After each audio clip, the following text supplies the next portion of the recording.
Hello, one and all. Today I'm actually doing the brakes, front brakes on my 2009 Ford F-150. It's a pretty straightforward process. It's pretty much the same with most vehicles these days that have disc brakes. Back brakes are a little bit more complicated. At times they have shoe and disc brake combinations, but today I'm just doing the front. It's the brake pads and the rotors. And the reason I'm having to do it anyway is because one of the calipers, which actually squeezed the discs, it had cracked and froze up, and it caused scoring and everything else. So basically, I'm replacing the both the pads and the rotors. Now, the reason that I'm doing this is because you really can't be running to the man each time you have a problem. So I want to show you how easy it is to get through this process. It really is pretty straightforward. It really took me about maybe 20 minutes aside to do. You know, the most problems I had were like locating the tools that I needed because they're in a pile in my garage. But it really is a pretty straightforward process. No bleeding necessary if you do it this way, unless it needed bleeding before. But really, I just compressed the caliper, and I'm able to save all of that fuel back into the reservoir without adding any air into the lines. So let's get to it, and I will show you how it's done. All right, we're going to try this again. The other wheel was a real pain in the butt to do. So I'm doing this side to see if this was any easier. All right. Now, all I did was take the wheel off so far. So here we go. On my car, it's a 13 millimeter wrench. Take off the caliper first.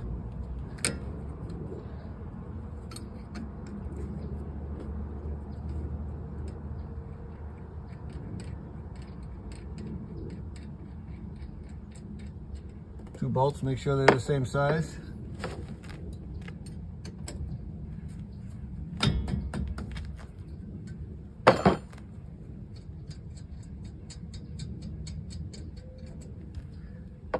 Okay, they're the same.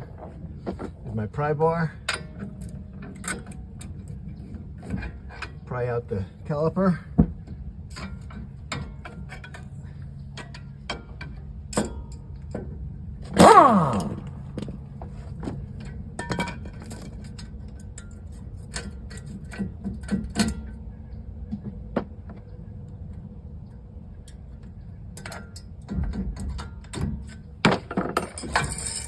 All right. Now, got a bungee just to get it out of the way.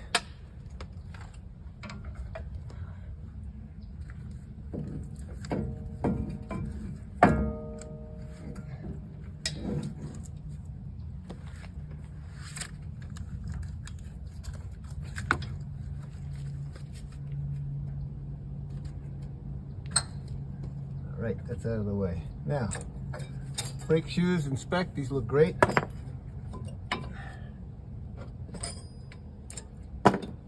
right, here's my elbow pads. They're in good shape. Problem was I had a broken caliper on the other side.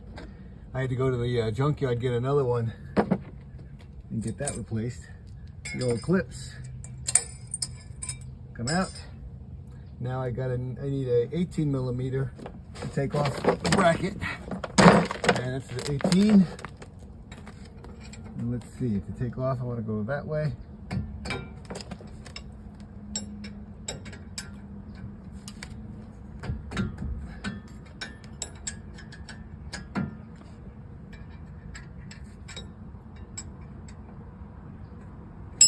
All right, now I use an 18 on my. I do have the luxury of using a power compressor.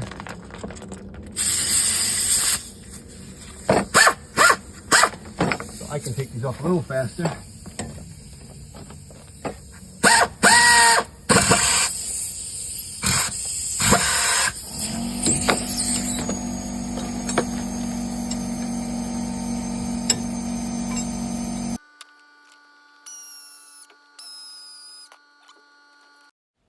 So next I'll be taking off the rotor, or often called the disc, as in disc brakes.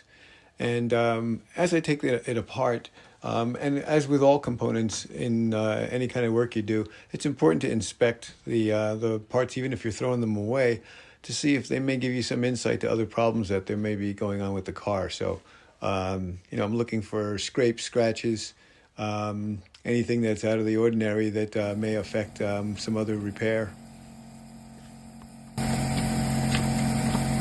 All right.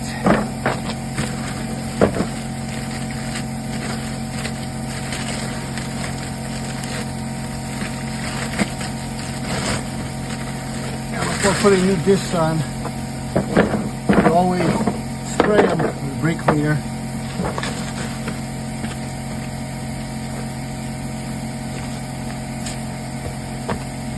To get off any grease that might have come with while they were being milled in the factory.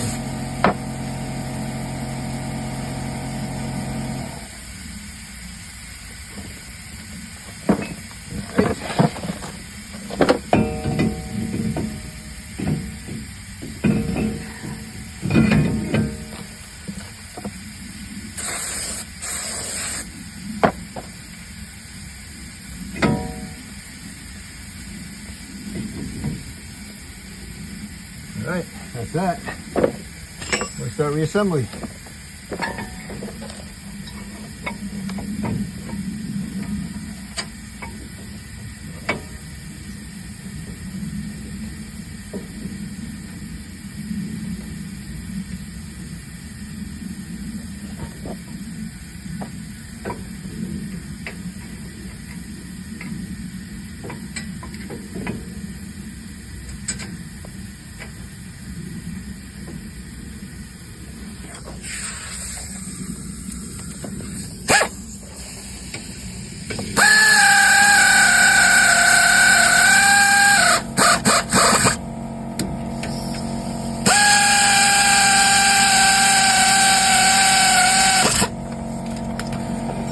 Whenever I use power tools, I always tighten by hand to finish up. Make sure that they're really tight.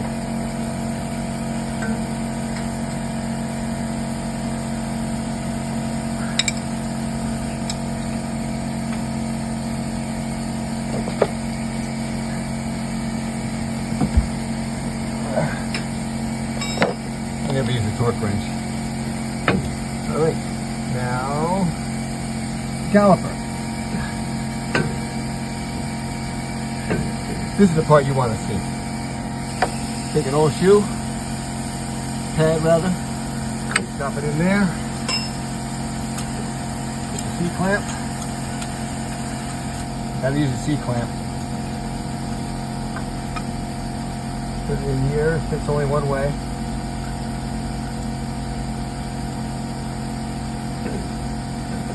And you can see right now there's about a ½ an inch out. When I finish, it'll be flat.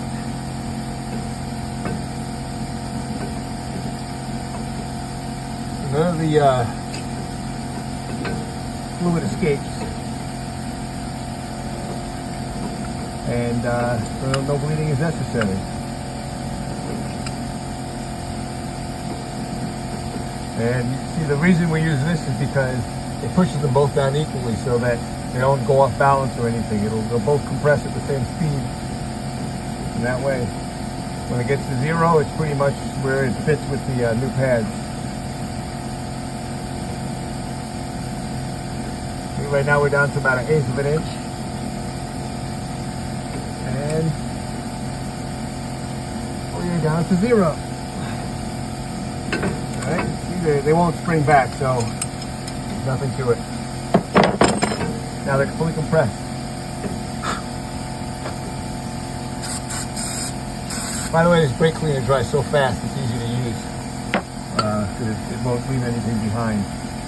Alright, now we just put the new pads in and put it back together. Okay, here's the new ones. Gave you some goop to put on them. You put them underneath. Pull this little clip off here and put some goop on underneath. Because this reduces the amount of vibration and friction, and keeps the noise down.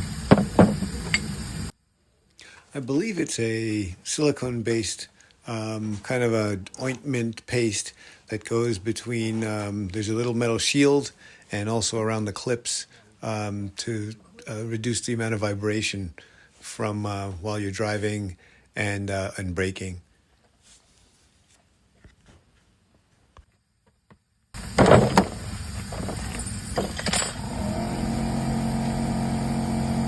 And these only go in one way. Snap in.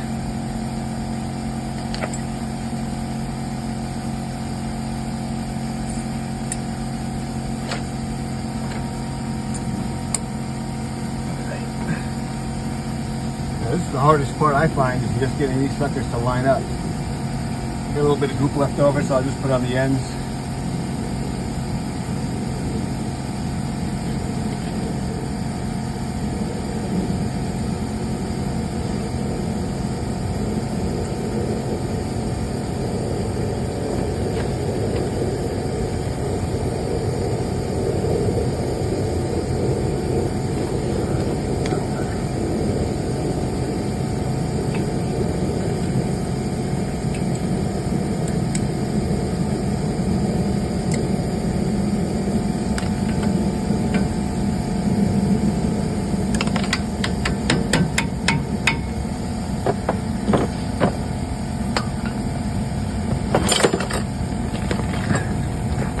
I don't know if I have to stop the video while I swear.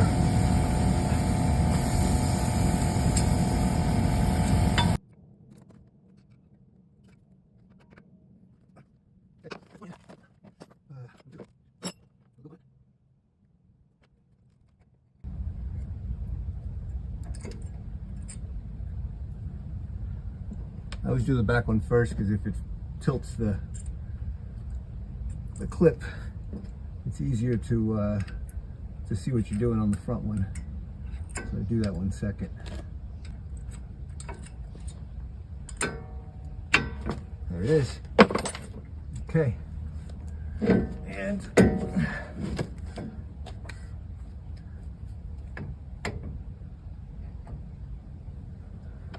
now this comes with a spring pad. So I'm going to, a spring clip rather. So I'm going to use them.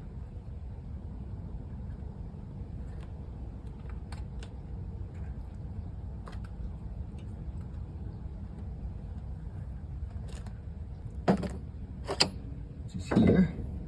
These clips just expand the brake pads so they don't rest on the rotor.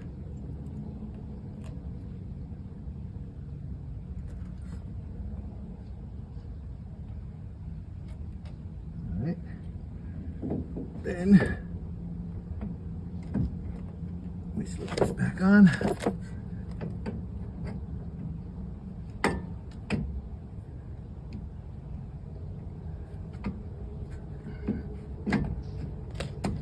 All right. So from here on out in the video, it's really just me assembling the rest of it. I put the pads back in, and then there are some spring clips that go on that that help keep the pads from resting on the rotors while the car is in motion.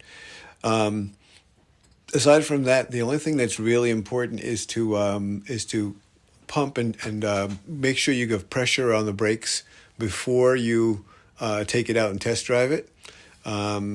Because of course the pistons have been compressed and they won't be in their proper location yet. So just make sure that you do that first. And once you have proper pressure, then it's okay. Of course, it's okay to go for your test drive. So that's pretty much it. It's a pretty simple process, and I find that it's an effective way to do the brakes, without too much hassle or worry. Till next time, take care. Here is the finished wheel, and it turned out great. Please like and subscribe. Peace be with you. Stand divine.